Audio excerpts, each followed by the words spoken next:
Gayatri college Sanchore के online class में आप सभी विद्यार्थियों का स्वागत है। नमस्कार।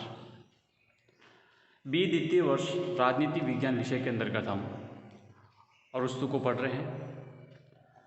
आज हम अरस्तु के द्वारा प्रतिपादित संविधानों के वर्गीकरण से संबंधित अध्ययन करेंगे। प्रिय विद्यार्थियों, हमने पिछली कक्षाओं में अरस्तु के भिन्न भिन्न विचारों को देख रहे हैं और समझने का प्रयास कर रहे हैं। अरस्तु के राज्य संबंधी विचार हमने देखे, अरस्तु के विधि संबंधी विचार हमने समझे, नागरिकता संबंधी विचार समझे, न्याय संबंधी विचार समझे। आज हम संविधानों का वर्गीकरण के बारे में अरस्तु के क्या विचार है, क्या मत है, उनको स्पष्ट करेंगे। देखिए, अरस्तु को संविधान व संविधानवाद का जनक कहा गया है। आपने जब उनका इंट्रोडक्शन की बात हुई थी तो उसमें मैंने स्पष्ट किया था कि अतानियस के शासक हर्मीज ने उनको निमंत्रित किया।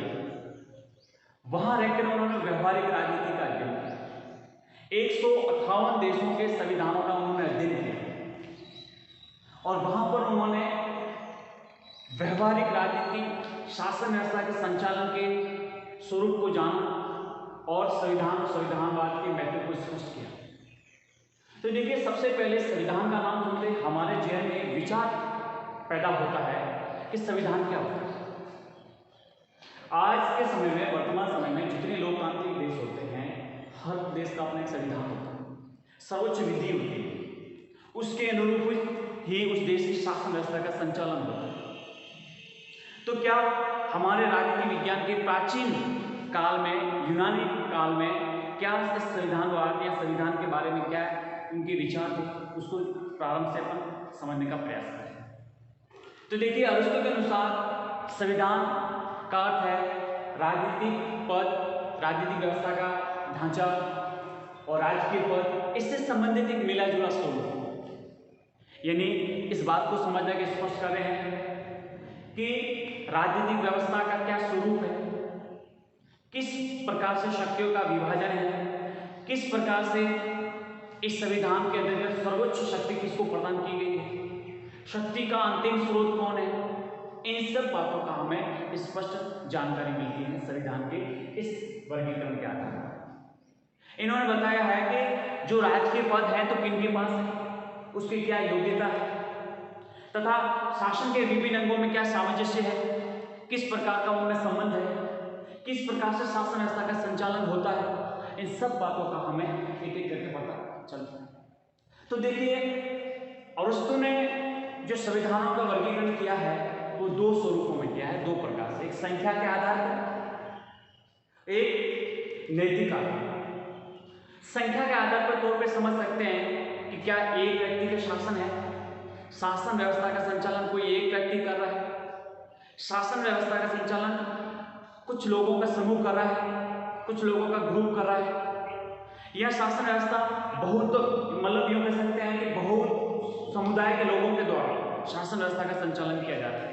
तो इस प्रकार से संख्या के आधार पर किसी भी देश का स्पष्ट अध्ययन करेंगे तो उसमें पता चलता है कि इस देश में किस प्रकार की शासन व्यवस्था है, स्वरूप से पता चल जाता है।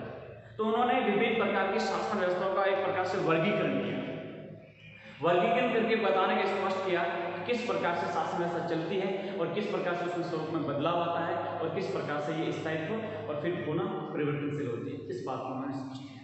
तो देखिए, अब हम समझने का प्रयास करते हैं कि अरस्तु ने किस प्रकार के संविधानों का वर्गीकरण किया। उन्होंने, मैंने आपको बताया था, संख्या के आधार पर तो कह सकते हैं एक व्यक्ति का शासन है, कुछ व्यक्तियों का शासन है, या अनेक व्यक्तियों का शासन है, इस प्रकार से भी समझ सकते हैं। ठीक है। दूसरा, उन्होंने जो नैतिक आधार पर बताया है, नैतिक आधार पर मतलब ये है कि इस प्रकार के शासन व्यवस्था का है, जो राजतंत्र है, निर्भुल तंत्र है, किस प्रकार से क्या है, जो स्ट्रक्चर को क्रिएट करता है, स्ट्रक्चर को बताता है कि किस प्रकार का इसका ढांचा है, उस बात को उन्होंने बताया।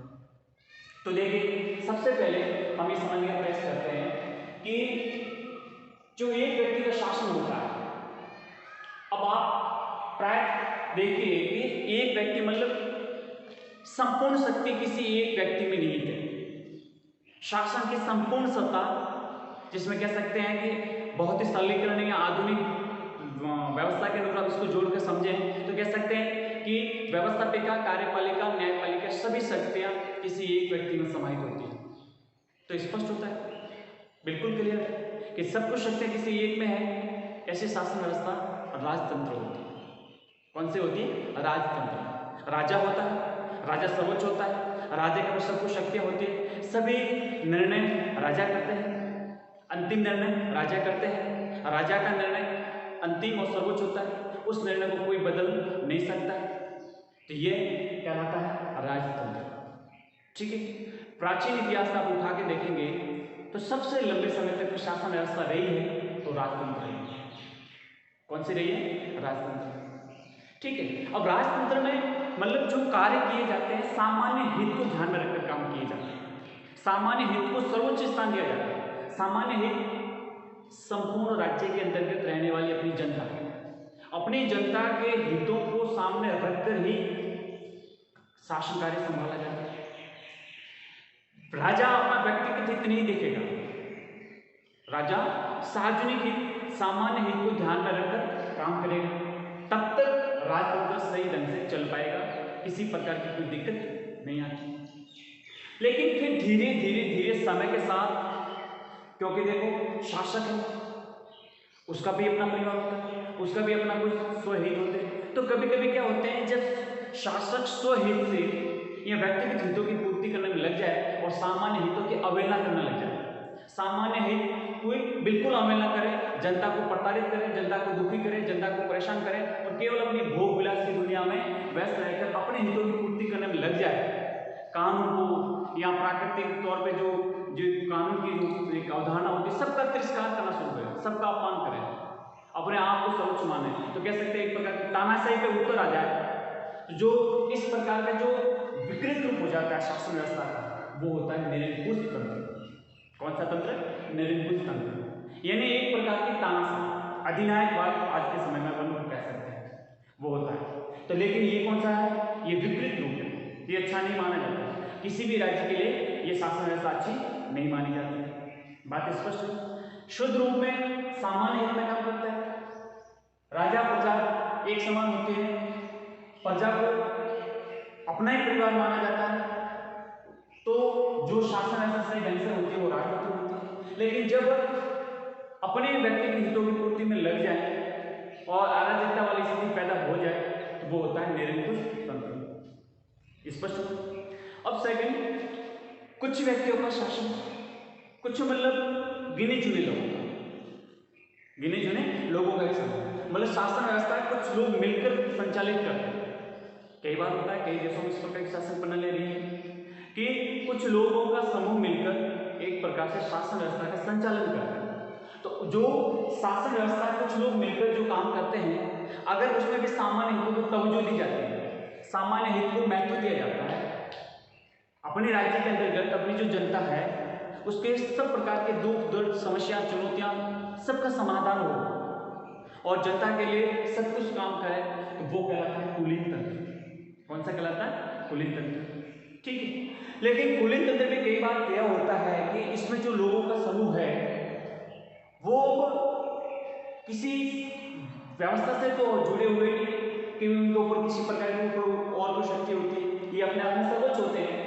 लेकिन धीरे धीरे धीरे यही व्यवस्था में जब उसी प्रकार की बात होती है जैसे प्राय निरंकुश तंत्र में होती है, तो फिर मामला पुनः गड़बड़ा जाता है। तो फिर क्या है, इसको अल्पतंत्र, वर्ग तंत्र या धनिक तंत्र, जो भी लोग शामिल है शासन व्यवस्था में सब अपने अपने हितों पर काम करते हैं, सब अपने अपने स्वार्थों को पूर्ण करते हैं, जनता के हितों को नेग्लेक्ट करते हैं। तो ऐसी शासन व्यवस्था फिर किसमें तब्दील हो जाती है?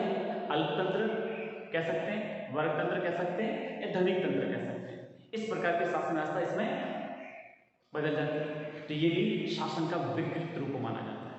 ठीक है, इस प्रकार से इन्होंने स्पष्ट किया। तो देखो, हमने कुछ व्यक्तियों का शासन देखा, शुद्ध रूप में सही ढंग से सामान्य हित को सर्वोच्च स्थान दे, वो कुलीन तंत्र होता है। लेकिन जब कुलीन तंत्र में भी वो लोग जो शासन करने वाले हैं वो अपने हितों को प्रमुखता देते हैं, वो फिर किसमें बदल जाता है, अल्पतंत्र, वर्गतंत्र और धनिक तंत्र।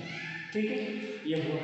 फिर उन्होंने बताया अनेक व्यक्तियों का शासन, अनेक व्यक्तियों का शासन, जिसमें कुछ व्यक्ति नहीं, एक व्यक्ति नहीं, खूब सारे लोग, काफी संख्या में लोग मिलकर जो शासन व्यवस्था संभालते हैं।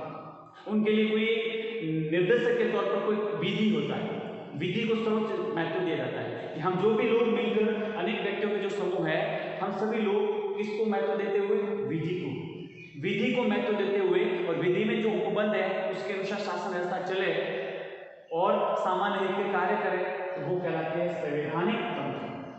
कौन से? संवैधानिक तंत्र। ठीक है, संवैधानिक तंत्रों का रूप दिया है अनेक व्यक्तियों शासन, जिसमें चाहे तो एक प्रकार से प्रतिनिधित्वात्मक या फिर एक प्रकार से जो जनता के द्वारा प्रत्यक्ष रूप से जो उसमें भाग लेकर एक प्रकार से शासन व्यवस्था का संचालन करते हैं, वो कहलाती है संवैधानिक तंत्र या संबंध प्रजातंत्र। ये भी इसको कह सकते हैं स्पष्ट तौर से। इसमें सभी जनता बराबर होती है। ठीक है, विधि के अनुसार शासन व्यवस्था का संचालन होता है, अपना कोई हितों को, व्यक्तिगत हितों को स्थान नहीं होता है, सामान्य हितों को सर्वोच्च स्थान दिया जाता है, सामान्य जनता के हित, तो इनको प्रमुखता से स्थान देते हुए विधि के अनुरूप शासन व्यवस्था चले और विधि ही राज्य में सर्वोच्च मानी जाती है। इस प्रकार की शासन व्यवस्था संवैधानिक तंत्र या संबंध प्रजातंत्र है। ठीक है, लेकिन यही इसी का अगर विपरीत रूप, यही भीड़ तंत्र, मतलब अनेक व्यक्तियों के शासन जब आपस में लड़ना झगड़ना शुरू हो जाए, आपस में अपनी जेब भरने में लग जाए, सब प्रकार से शासन को तोड़ने मरोड़ने, किसी भी प्रकार से एक प्रकार अपने हितों की पूर्ति में लग जाए, तो फिर वो भीड़ तंत्र या लोकतंत्र में तब्दील हो जाते हैं। अब ध्यान रखना एक बात को स्पष्ट समझना, ये लोकतंत्र आते आपके मन में प्रश्न पैदा होता है कि जब लोकतंत्र की आप कहते हो इतना बुरा है, तो फिर हमने क्यों अपना है? देखो, अरस्तु महोदय जब लोकतंत्र, मतलब यूं कह सकते हैं संवैधानिक तंत्र का जो विपरीत रूप है उसको लोकतंत्र कहते हैं। और आज के समय में जो हम लोकतंत्र का स्वरूप पढ़ रहे हैं, लोकतंत्र की शासन व्यवस्था पढ़ रहे हैं, वो है हमारा संवैधानिक तंत्र, जो आज के समय में दुनिया के सैकड़ों की संख्या में जो लोकतांत्रिक देश हैं, उन सभी देशों में जो शासन व्यवस्था है वो संवैधानिक तंत्र, और इसी को लोकतंत्र कहते थे। और अरस्तु के जमाने में, अरस्तु के दौर में लोकतंत्र शासन का एक विपरीत रूप होता था। इस लोकतंत्र का इस शासन व्यवस्था से कोई संबंध नहीं था, इसलिए नाम में कंफ्यूजन नहीं होगा। नाम को स्पष्ट समझना है कि अरस्तु के द्वारा जो लोकतंत्र सबका प्रयोग करता है वो एक विपरीत रूप था, वो अरस्तु के जमाने में था। किसके? अरस्तु के जमाने में। उसका आज के लोकतंत्र से अपन तालमेल नहीं बैठेंगे, उसका सामंजस्य नहीं बैठेंगे। आज का जो लोकतंत्र है वो हमारे लिए संवैधानिक तंत्र के रूप में। इसलिए अरस्तु ने, आपने देखा होगा कि अरस्तु के द्वारा जो अपना आदर्श राज्य की जो नींव है वो भी संवैधानिक तंत्र के आधार पर उन्होंने स्थापित की है। यानी सर्वोच्च शासन व्यवस्था किसको माना है? संवैधानिक तंत्र को स्पष्ट किया गया है। बात स्पष्ट हुई, समझ में आया? संवैधानिक तंत्र ही आज का आधुनिक लोकतंत्र के तौर पर जाना जाता है। तो इस प्रकार से हमने देखा एक व्यक्ति का शासन, कुछ व्यक्तियों का शासन और बहुतों का शासन, यानी एक अनेक व्यक्तियों का शासन। तो ये बताते हैं, अरस्तु बताते हैं, स्पष्ट करते हैं कि ये एक प्रकार का चक्कर चलता रहता है। ऐसा नहीं है कि किसी एक राज्य में राजतंत्र स्थापित हो तो हमेशा हमेशा हमेशा के लिए वहाँ पर राजतंत्र रहेगा, कोई गारंटी नहीं। समय गतिशील है, मनुष्य विचारवान है, सामाजिक राजनीतिक प्राणी है, उसमें परिवर्तन आना स्वाभाविक है। तो क्या होता है, सबसे पहले राजतंत्र आता है, फिर कुछ समय गुजरने के बाद निरंकुश तंत्र आता है। ठीक है, क्यों? क्योंकि शासन ऐसा चलते चलते उसमें कुछ विकृति आती है, कुछ कमियां आती हैं और कुछ ऐसे परिवर्तन होते हैं कि वो निरंकुश तंत्र में बदल जाता है। फिर निरंकुश तंत्र में क्या होता है कि जब तानाशाही एक अपने सर्वोच्च स्तर पर होती है, चरम सीमा पर होती है तानाशाही, तो उस समय फिर इसको खिलाफ आवाज उठती है, और आवाज उठती है तब फिर कुछ व्यक्तियों की शासन व्यवस्था स्थापित होती है कि नहीं, हमारे लिए जनता सर्वोच्च है, जनता के हितों के लिए काम करेंगे, राज्य की रक्षा के लिए काम करेंगे, राज्य के हितों को सर्वोच्च स्थान देंगे, तब पुलिस तंत्र पैदा होता है, पुलिस तंत्र स्थापित होता है। फिर ये समय के साथ धीरे धीरे धीरे धीरे धीरे इसमें भी कमियां आनी शुरू हो जाती हैं। कमियां आती हैं तो अल्पतंत्र, वर्गतंत्र या धनिक तंत्र कहते हैं, इस प्रकार से स्थापित हो जाता है। बात स्पष्ट हुई। फिर जब इसमें भी जब जनता आवाज उठाती है, जनता मांग देती है, जनता प्रदर्शन करती है, जनता खिलाफ होती है, जनता हथियार उठाती है या विद्रोह करती है, तब फिर वहां पर कौन सा शासन व्यवस्था स्थापित होती है? संवैधानिक तंत्र। और संवैधानिक तंत्र में विधि के अनुसार शासन व्यवस्था चलती है, विधि को सर्वोच्च स्थान दिया जाता है। और फिर धीरे धीरे चलते चलते चलते कहते हैं, अरस्तु महोदय कहते हैं कि इसमें भी एक समय ऐसा आता है कि पुनः फिर वही अराजकता वाली स्थिति आ जाती है, एक प्रकार का भेदतंत्र बनकर रह जाता है, फिर भी विद्रोह वाली स्थिति आती है और धीरे धीरे वापस राजतंत्र आता है। और ये इस प्रकार से कह सकते हैं कि पूरा एक चक्र चलता रहता है। एक शासन व्यवस्था के बाद कुछ समय बाद दूसरी शासन व्यवस्था आती है और इस प्रकार एक क्रम पूरा एक चक्र के अनुसार पूरा चक्रनुमा चलता रहता है। यह है इन्होंने स्पष्ट किया कि किस प्रकार के शासन व्यवस्थाओं का वर्गीकरण इन्होंने किया स्पष्ट।